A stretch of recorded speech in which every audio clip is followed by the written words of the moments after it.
Yep. Uh-huh. It looks like an iPhone.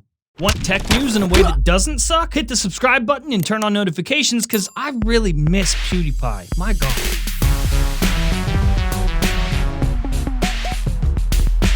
Yo, what's going on, guys? Welcome back to Front Page Tech, the show that gives you all the latest tech news from one geek that is me to another that is you. Guys, girls, what in the fuck? On the last episode, I asked you a math question because I'm not good at math, right? So I asked you guys, what is 0.01% of 1 billion users? And you all gave me completely different answers, so thank you for nothing. Like, what the hell, guys? I am up here entertaining you, okay? I have a show to run. I was doing the show. You had access to Google and, like, a calculator and all that stuff, and it turns out you guys are just as bad at math as I am. I will never ask you another math question ever again. All right, so first up for the day, story numero uno. Don't worry, it's not a math question. Remember that time where Huawei got in trouble? The U.S. government was like, oh, you're going to spy on us. So then the U.S. banned Huawei stuff, and like U.S. companies weren't allowed to work with Huawei, including Google, who, you know, has a little thing that they make called Android. Well, Google had to cut ties, at least business ties, with Huawei and cut their access to Google services, including Google Play, which means like it was real hard to get the apps you want on your Huawei devices. Yeah, well, it turns out in between then and now, this happened. To Huawei, Google was all like, hey, you can't play here anymore. We can't be friends anymore. And Huawei and, you know, the rest of China looked at Google and was like, you know what? How about f*** you, huh? How about that? Because now all major smartphone manufacturers in China are, they have a plan. They're creating an entirely new platform to be less dependent on Google, so when this stuff happens, it don't matter, honey. Huawei, Xiaomi, Oppo, and Vivo are all joining together. They're working together now to create a platform that will then enable developers outside of China, so, you know, all the apps here from the US that they want in China that you can't get because Google Play services are turned off. This new platform will allow developers to upload their apps to all of the respective app stores that are available on these separate devices. So we're talking a one-size-fits-all sort of deal, right? They upload to this one platform, and that platform spits out the apps to multiple different device stores. And that's incredibly smart. It eliminates a lot of steps that, well, probably deter these developers, right? They make the apps and they don't want to go ahead and go to each individual app store, the ones that keep popping up on different devices, and just upload the same app in multiple places and have to keep track of that and update in certain places, separate places. Now it's all in one thing. It's just a one-stop shop.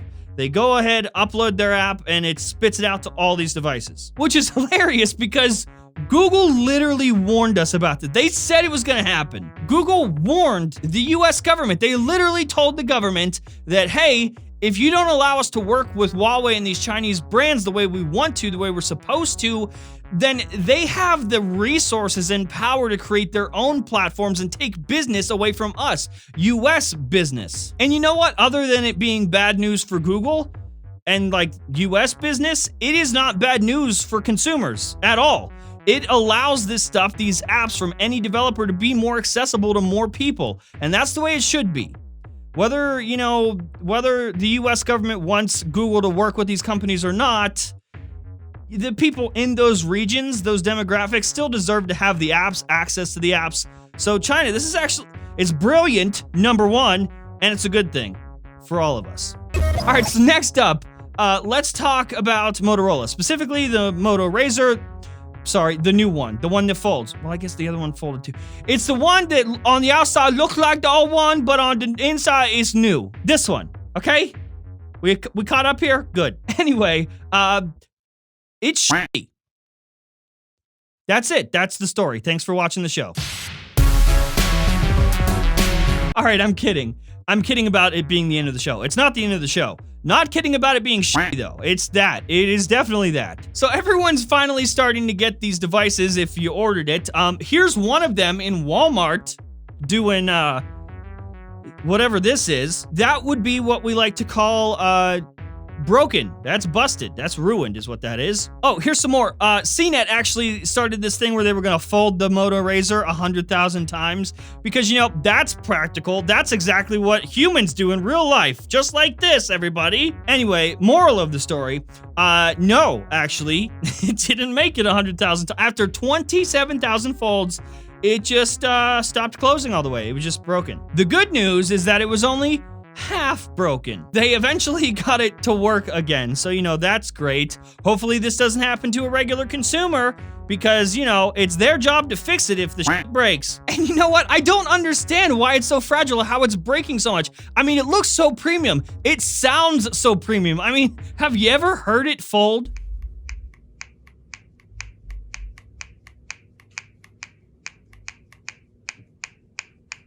Yeah, so that only sounds like an entire nursing home lobby full of 90-year-olds that just had knee replacements.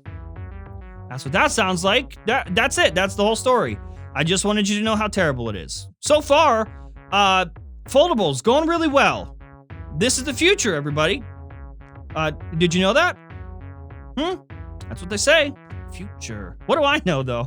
I'm just a fucking idiot with the YouTube channel. Foldables, though. Really excited. They look great. Very, very impressed so far. Alrighty tidy. So I'm really enthusiastic today. This is going great.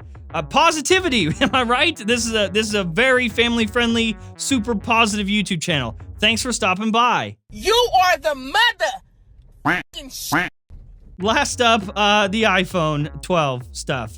Here you go. Okay, so this is a video from Makatakura, who has a pretty good track record here and there of iPhone stuff, iPhone leaks, Apple leaks, so, you know, I guess we should pay attention. Obviously, these are not the materials that the iPhone will be made of, like at all, not even close, not even a little bit. Instead, this is a hands-on video from them of like 3D modeled and 3D printed mock designs, but it does give you the best look that we have so far, at least, of like the expected iPhones this year for the iPhone, at least the iPhone 12 devices.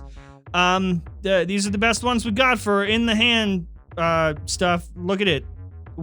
Woo! Now, just as a refresher, this is what we can actually expect this phone to look like. Obviously, concept video right here, and you know I'm very picky about the concept videos I show. I want to make sure we show only the ones that are most accurate and are using the most accurate, reputable leaks to show these devices off. So, nope, you're not gonna see one. I'm not gonna be like, look, this is the iPhone 12. It's the one with no notch. Everybody, iPhone 12 this year, no notch. This is more in line with what we can actually expect these devices to look like.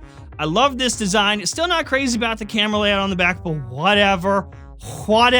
I can't control this anymore. So stick with me, let's do a little thought exercise. And I don't mean this kind of thought exercise. Am I right? Okay, here's the concept video with like the actual materials that we can expect to see. And we're gonna cut to this hands-on video from Makatakura. See, okay, back and forth. This is the concept and then the hands-on. So just pretend like this, the concept, the materials here are what you see in this person's hands. See, this is great. This went flawlessly. This was a great plan. So there you go. There is the very best look at the iPhone 12, thanks to me, everybody. Thank you, Jern, says the internet. You're welcome. That was very thoughtful of me, huh? You see what, I think I did great. Be sure to take this video and share it all across social media. Show your parents, unless you don't have parents. My parents are dead, so... It's the end of the week, all right? I'm tired, and I'm just kind of done. All right, so that's the show. If you liked it or you learned anything, which I don't see how you would have, hit the like button. If you hate my stupid face, dislike button works too. If you're new here, subscribe, even though that's a bad idea. Have a good weekend, everybody. I'll see you guys on whatever days after the Sunday. It's Monday. See you then.